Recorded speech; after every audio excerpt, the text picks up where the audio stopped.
Prólogo de Orid, 2 de septiembre. El santo mártir Mamás. Nació en Paflagonia, de renombrados padres cristianos, Teodoto y Rufina. Sus padres fueron encarcelados por el nombre de Cristo.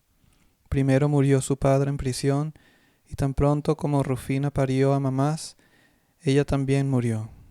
Así que el niño recién nacido se quedó solo entre los cuerpos muertos de sus padres.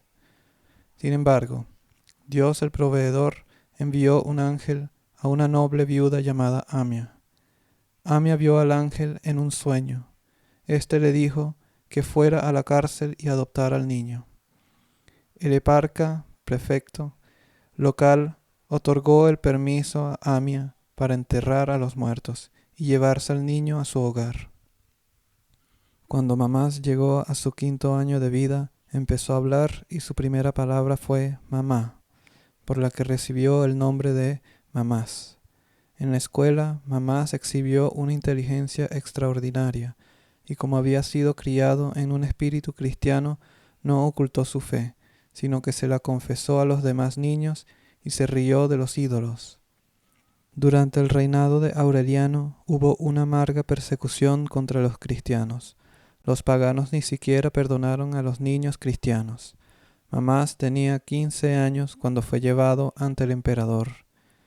El emperador le dijo que solo necesitaba negar a Cristo verbalmente. Mamás respondió: «Ni en mi corazón ni con mis labios renunciaré a mi Dios y Rey Jesucristo». El emperador ordenó que fuera golpeado, quemado con antorchas y por último arrojado al mar. Pero un ángel de Dios lo salvó y lo llevó a una montaña cerca de Cesarea, de Capadocia. Allí vivió en soledad y oración. Hasta incluso las bestias salvajes fueron domesticadas por su santidad. Finalmente fue descubierto por sus perseguidores y sometido nuevamente a torturas. Cuando ya había vencido a la tortura, tanto por medio del fuego como por medio de bestias salvajes, un sacerdote pagano atravesó con su tridente a San Mamás. Así entregó su alma santa a Dios, a quien le había sido fiel durante todas sus torturas. A partir de sus reliquias han tenido lugar muchas curaciones de enfermos. San Juan el Ayunador, patriarca de Constantinopla. También se celebra el 30 de agosto. Al principio era orfebre, pero debido a sus grandes y numerosos actos de misericordia y por la providencia de Dios, fue ordenado sacerdote. Una vez, cuando era joven, Juan estaba caminando con Eusebio, un viejo monje de Palestina. De repente, una voz incorpórea le habló a Eusebio: «Abba, no camines a la derecha del gran Juan». Era la voz de Dios, que predecía el gran servicio al que Juan pronto sería llamado. Después del bienaventurado Eutiquio, Juan fue elegido para ser patriarca de Constantinopla. No quería aceptarlo, pero al haber sido asustado por cierta visión celestial, aceptó. Fue un gran ayunador, intercesor y taumaturgo, hasta su muerte. Reposó en el año 595. Después de su muerte, sus únicas pertenencias personales se halló que eran una cuchara de madera, una camisa de lino y una prenda vieja. Sus escritos sobre el arrepentimiento y la confesión son bien conocidos. San Eleazar. Eleazar fue hijo de Aarón y el segundo en orden cronológico arquisacerdote de Israel. Ayudó a Moisés durante el censo del pueblo de Israel y asistió a Josué, hijo de Navín, en la distribución de la tierra prometida entre las 12 tribus. Guardó fielmente el arca de la alianza en Silo y reposó pacíficamente. La fiesta del milagro del ícono de Caluga de la Madre de Dios. Ver la reflexión debajo. Reflexión. La vida de la Iglesia Ortodoxa nos proporciona numerosos ejemplos de cómo Dios Todopoderoso manifiesta su poder a través de cosas pequeñas y sin vida, especialmente aquellas que sirven de signos de la encarnación, la vida y el sufrimiento de nuestro Señor Jesucristo. Tales cosas incluyen la cruz, los íconos de la Theotokos y los santos, el agua santa bendita, el óleo santo, la mirra, etc. Por ejemplo, un milagro fue realizado por medio de un ícono de la Santa Madre de Dios en el año 1748, en el hogar de un boyardo llamado Hitrov, cerca de la ciudad rusa de Kaluga. Dos sirvientes del boyardo, al hurgar en el desván de Hitrov, se toparon con un trozo de tela enrollado que representaba la hermosa imagen del rostro de una mujer. La imagen emanaba santidad y piedad. Uno de los sirvientes era humilde y modesto, mientras que el otro era vanidoso y hablador. El primero, mirando la imagen en la tela, lo llamó la abadesa. Eudocia, la vanidosa y habladora, cuyo nombre conocemos, no honró este nombre, sino que se burló groseramente de su humilde compañero. Para darle aún más fuerza a su vulgaridad, escupió sobre la pintura. En ese instante Eudocia cayó al suelo, retorciéndose con todo su cuerpo, ciega y muda, y comenzó a echar espuma por la boca. Esa noche la Theotokos se apareció a los padres de la desafortunada chica y les contó lo que le había sucedido a su hija. Ella les dijo que buscaran un sacerdote y que tenían que pedirle que orara ante la imagen que había sido encontrada y que rociara a la niña con agua santa, y luego ella se sanaría. Cuando se hizo esto, Eudocia se sanó, y desde entonces enmendó su disposición y fue más modesta. Así se descubrió un ícono taumatúrgico de la Santa Theotokos.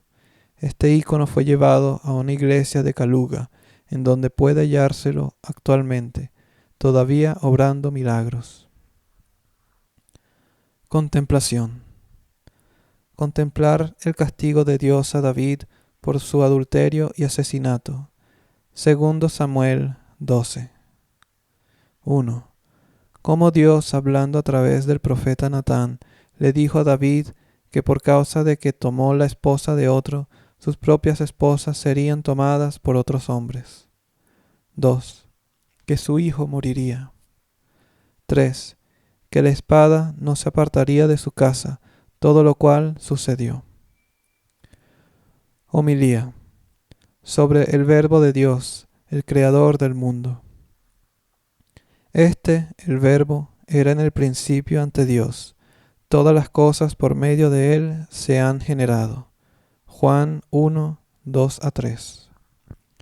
Hermanos, el evangelista está hablando del maravilloso Logos de Dios, del Verbo, palabra racional e inteligente, de la eterna sabiduría de Dios, del coeterno Hijo de Dios. Este maravilloso Verbo es homoesencial, de una misma esencia, con el Padre y el Espíritu Santo, pero hipostáticamente diferente del Padre y del Espíritu, porque fue engendrado del Padre inengendrado. Siempre fue, es y será. ¿Cuándo fue el Verbo en Dios? El evangelista dice, en el principio. ¿Qué significa en el principio? Significa lo mismo que primero, o primero que todo. Entonces, primero que todo, el Verbo de Dios estaba en Dios, y siempre ha sido de un solo ser con el Padre, y siempre ha sido el Hijo, en hipóstasis, pero aún no encarnado. Más tarde, el Verbo de Dios se encarnó y apareció en un cuerpo por el bien de la humanidad. Cuando todavía era el Verbo inencarnado en Dios, todas las cosas por medio de Él se han generado. El cielo y la tierra y la totalidad habitada de los mundos celestiales y terrenal, todas las cosas por medio de Él se han generado, por medio del Verbo de Dios, cuando estaba antes en Dios y aún no encarnado. Sin el Verbo de Dios, ninguna cosa creada se ha generado.